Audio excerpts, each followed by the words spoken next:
Hello friends, नमस्कार। मैं advocate अर्पित सक्सेना आपके अपने चैनल द लॉ रैंप पर आपका स्वागत है। आज मैं एक इम्पॉर्टेंट लीगल टॉपिक डिस्कस कर रहा हूं कि किसी पुरुष ने अगर झूठी शादी का वायदा किया है और उस दौरान अगर उसने कोई सेक्सुअल इंटरकोर्स किया है महिला के साथ, तब ऐसे इंटरकोर्सेज को रेप माना जाएगा। वो महिला ऐसे पुरुष को रेप के चार्जेस के तहत पनिश करा सकती है या नहीं, क्या लीगल टेक्निकलिटीज़ हैं, ऑनरेबल सुप्रीम कोर्ट के क्या इंपॉर्टेंट जजमेंट्स हैं, और आखिर ऐसे केसेस को रेप माना जाए या नहीं, इस पर हम बात करेंगे। Let's start the video.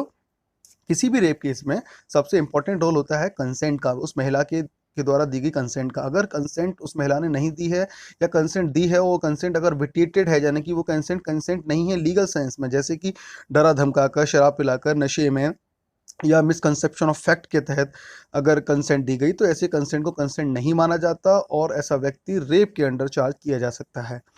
तो यहाँ पर मिसकंसेप्शन ऑफ फैक्ट का काफ़ी एक इम्पॉर्टेंट इशू है, क्योंकि मिसकंसेप्शन ऑफ फैक्ट अगर किया गया है, यानी कि तथ्यों को झुटलाकर, मिसगाइड कर कर, मिस इंटरप्रिटेट कर कर उस महिला के सामने रखा गया और तब कंसेंट ली गई, तब ऐसी कंसेंट भी कंसेंट नहीं है। सेक्शन 90 आईपीसी यहाँ पर है जो कंसेंट को डिफाइन करता है कि कंसेंट क्या है, और मिसकंसेप्शन ऑफ फैक्ट एक विटेटिंग फैक्टर है जो कंसेंट को कंसेंट, वैलिड कंसेंट नहीं बनाता है।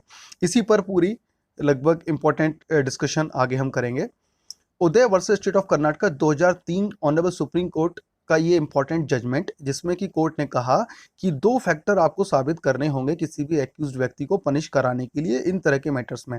पहला ये कि कंसेंट मिसकंसेप्शन ऑफ फैक्ट के दौरान ही या उसके अकॉर्डिंग ही ऑब्टेन की गई थी। कंसेंट मिसकंसेप्शन ऑफ फैक्ट में ही ली जानी चाहिए, यानी कि मिसकंसेप्शन ऑफ फैक्ट का होना बहुत जरूरी है। अगर मिसकंसेप्शन ऑफ फैक्ट नहीं हुआ है, तब ऐसे में अगर कंसेंट दी गई है तो वह कंसेंट वैलिड कंसेंट मानी जाएगी। दूसरा इंपॉर्टेंट फैक्टर कि एक्यूज पर्सन को ये पता था, उसके पास ये विश्वास करने का कारण था, ये नॉलेज थी कि कंसेंट मिसकंसेप्शन ऑफ फैक्ट के अंडर ही ऑब्टेन की गई है। एक्यूज व्यक्ति को अगर लग रहा है कि मिसकंसेप्शन ऑफ फैक्ट नहीं हुआ है और ना ही उसके पास ऐसी कोई नॉलेज है, तब ऐसे केसेस में ये रेप के चार्जेस, इस तरह के केसेस में रेप के चार्जेस को पुट नहीं किया जा सकता। ये उदय वर्सेस स्टेट ऑफ कर्नाटक के लीडिंग केस में सुप्रीम कोर्ट ने कहा। इसके बाद से, इस जजमेंट के बाद से एक बात ये साबित हो जाती है कि केवल ब्रीच और प्रॉमिस, किसी भी व्यक्ति ने शादी का प्रॉमिस किया और बाद में वो शादी किसी कारणवश नहीं कर पा रहा है, तो वो एक अलग केस है। वहीं दूसरा कि उसने प्रॉमिस किया ही इसलिए था कि उसको फुलफिल करना ही नहीं था, प्रॉमिस करते समय ही उसकी इंटेंशन ये थी उसे फुलफिल नहीं करना है। ये दोनों चीज़ें काफ़ी अलग हैं। तो यहाँ पर पहले जो केसेस है यहाँ पर कि केवल प्रॉमिस का ब्रीच हो गया उस व्यक्ति के द्वारा, तब ऐसे केसेस में रेप के चार्जेस को पुट नहीं किया जा सकता और नहीं करना चाहिए। Dilip Singh versus state of Bihar 2005 honourable supreme court, ये काफ़ी एक इम्पॉर्टेंट जजमेंट था, जिसमें कोर्ट ने कहा कि प्रॉमिस करते वक्त एक्यूज्ड व्यक्ति की इंटेंशन क्या थी।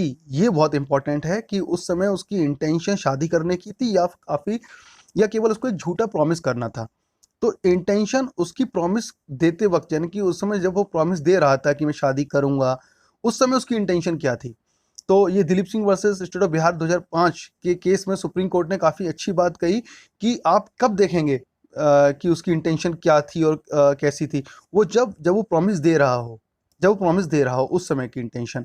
तो ये देखिए, ये काफ़ी एक इम्पॉर्टेंट लीगल इशू है, क्योंकि इस तरह के काफ़ी छोटे केसेस हमारे समाज में आ रहे हैं और ऑनरेबल सुप्रीम कोर्ट ने या कई बार हाई कोर्ट ने, अभी recently Orissa Orissa high court ने भी कहा कि अगर इस तरह के प्रोमिस किए गए हैं, तो इस तरह के प्रोमिस में कंसेंट वॉलंटरली है या नहीं, या कंसेंट दी गई है या नहीं।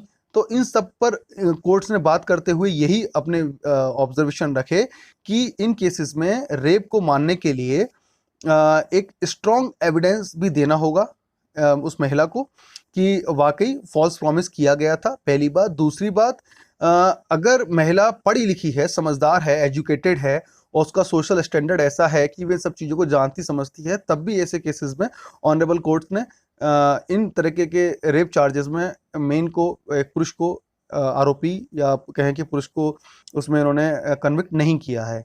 तो इस तरह से कोर्ट के रुख बदल रहे हैं, लेकिन आपकी केस टू केस डिपेंड करता है कि इस केस के फैक्ट्स में ये इस तरीके की रूलिंग पुट की जा सकती है या नहीं। तो ये वीडियो उम्मीद है आपको अच्छी लगी होगी, और इस वीडियो को जरूर लाइक शेयर सब्सक्राइब करें। नमस्कार, जय हिंद।